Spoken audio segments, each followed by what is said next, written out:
And I rise this afternoon on behalf of the 30th Assembly District in honor of Alfred Diaz-Infante, who passed away suddenly earlier this month. And Alfred was President and CEO of Chispa, the largest private nonprofit housing developer based in the County of Monterey and the region I represent in the California Assembly. A lifelong resident of the County of Monterey and Salinas, Alfred was one of the finest leaders on the Central Coast.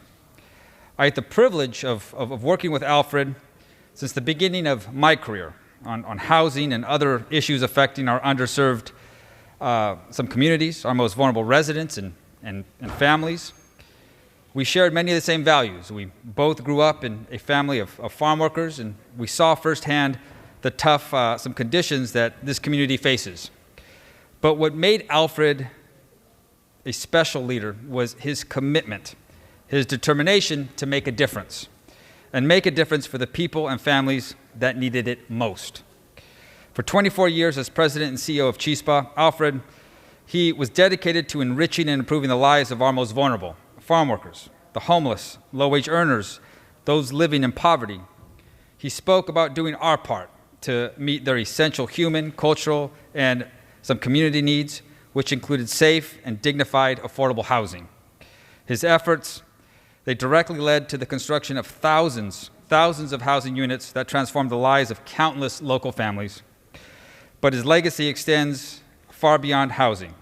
Alfred, he was committed to serving the community, relating to education, to health, and economic development.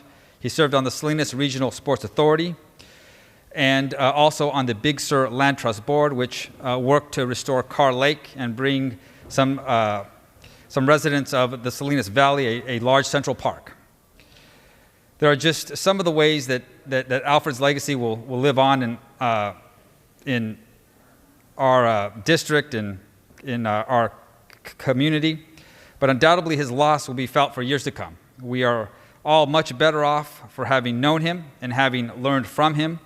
My heart goes out to the Diaz-Infante family and our entire district as we mourn Alfred's loss. May we all work to live up to his legacy. With that, thank you, Mr. Speaker.